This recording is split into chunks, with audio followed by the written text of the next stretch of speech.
নমস্কার, আবার একটা নতুন ছোট্ট একটা ভিডিও নিয়ে চলে এলাম আমার চ্যানেল ট্রাভেল টাইমে তোমাদের জন্য। তো এখন আজকে আমরা এসেছি ইস্কনের, কলকাতার ইস্কনের রথযাত্রা। তো তার লোকেশনটা আগে আমি একটু বলে দিই। পার্ক স্ট্রিট মেট্রো স্টেশন থেকে কিছুটা হেঁটেই কিন্তু তোমরা দেখতে পাবে একটা মাঠের মধ্যে অস্থায়ী গুন্ডিচা মন্দির তৈরি। ওখানেই কিন্তু মণ্ডপ তৈরি করে ভগবানকে রাখা হয়। এই যে 7টা দিন রথযাত্রা থেকে উল্টো রথযাত্রা, তো এই 7টা দিন কিন্তু ভগবানকে ওখানেই রাখা হয়।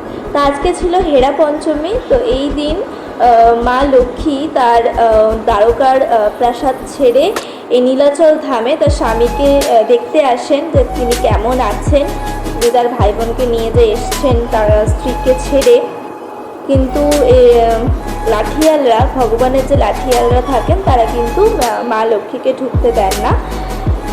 তারা তাদের দুই দল, মানে মা লক্ষ্মীর যে লাঠিয়ালরা থাকেন এবং ভগবানের লাঠিয়াল, দুই দলের মধ্যে কিন্তু তখন যুদ্ধ লাগে।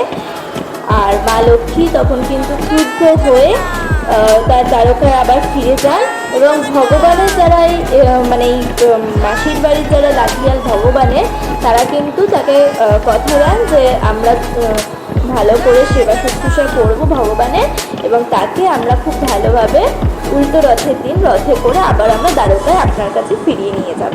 কিন্তু যতই হোক স্ত্রীর মন বিচলিত তো হবেই, তাকে ছেড়ে স্বামী এতদিন চলে এসছেন তার মাসির বাড়িতে। তো যথারীতি তিনি ক্রুদ্ধ হয়ে ফিরে যান এবং শোনা যায় যে যখন উল্টো রথযাত্রার দিন ভগবান তার দ্বারকার প্রাসাদে ফেরেন মাসির বাড়ি থেকে, তখন কিন্তু লক্ষ্মী দেবী তার তার গৃহের দরজা কিন্তু, প্রাসাদের দরজা কিন্তু বন্ধ করে রাখেন। ভগবান শ্রীকৃষ্ণকে কিন্তু ঢুকতে দেন না তিনি। তখন কিন্তু ভগবান হাতে করে রসগোল্লা নিয়ে যান মা লক্ষ্মীর জন্য এবং মা লক্ষ্মীকে সেটা দিয়েই মা লক্ষ্মীর তার মন গলানোর চেষ্টা করেন। তো এইরকম অনেক গল্প রয়েছে। তো আজকে দিনটা খুবই ভালো এবং আমরা খুব ভালোভাবে ভগবানকে দর্শন করেছি। তো তোমরা তো আগেই দেখতে পেলে ভগবানকে আজকে কিন্তু সোনার বেশ পরানো হয়েছে। এই যে 7টা দিন মাসির বাড়িতে থাকেন, তাকে ভগবানকে কিন্তু প্রতিদিন এক এক রকমের বেশ দেওয়া হয়। আজকে ছিল তার সোনার বেশ। তো এই যে মা লক্ষ্মী আস্তে আস্তে আসছেন। তো মা লক্ষ্মীকে এখন নিয়ম আছে প্রভুদের, তারা সেটা পালন করছেন। তো আস্তে আস্তে তোমরা দেখতে থাকো কি হয়।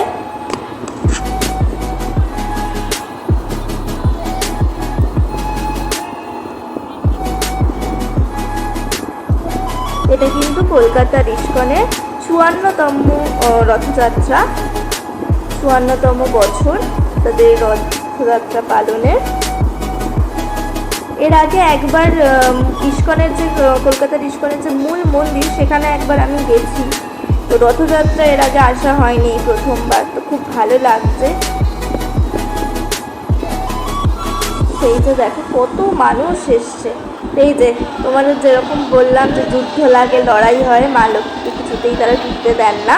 তো সেই যে যুদ্ধ লেগেছে এখন।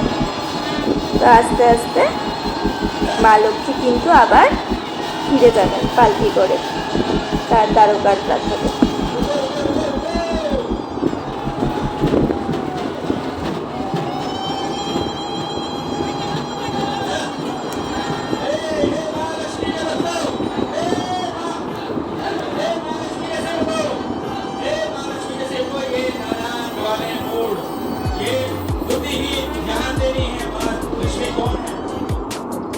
তো এই যে মা লক্ষ্মীকে তো কিছুতেই ঢুকতে দিলেন না। এখন মা লক্ষ্মীর পালকি ঘোরানো হচ্ছে। মা লক্ষ্মী ফিরে যাচ্ছেন তার প্রাসাদে রাগ করে।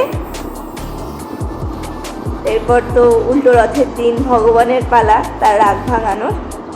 তো যাই হোক, মণ্ডপে তো সব কিছু এখন মানে দেখার মতো শেষ। ভগবানকেও খুব ভালোভাবে দর্শন করেছি আমরা। তো এবার আস্তে আস্তে আমরা বাইরে বেরোবো। এই যে 3টে রথ দাঁড়িয়ে রয়েছে, সেই রথে করে ভগবান বলরাম আর সুভদ্রা। তোমরা শুনতেই পাচ্ছ, একদিকে কীর্তন হচ্ছে আর একদিকে রয়েছে ভোগ প্রসাদ খাওয়ার জায়গা, আর এখানে হচ্ছে নৃত্যানুষ্ঠান। তো এখানে আমরা কিছুক্ষণ বসেছিলাম।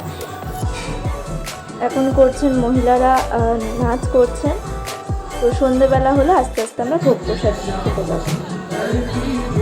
যাই হোক, সন্ধে হয়ে গেছে, এখন চলো ভোগ খেয়ে আসি ভগবানের। তো ভোগ খাওয়া শেষ হয়ে গেছে। ভোগের মধ্যে ছিল খিচুড়ি, সুজির হালুয়া আর আলুর দম। তো যাই হোক, এই যে দেখো সন্ধেবেলা মন্দিরটা খুব সুন্দর লাগছে। তো আজকে ভালোভাবেই ভগবানকে দর্শন করলাম, অনেক দিনের ইচ্ছা ছিল। আর আজকের মতো ব্লগটা এখানেই শেষ করছি। টাটা। আর সবাই কিন্তু কমেন্টে অবশ্যই জয় জগন্নাথ লিখো।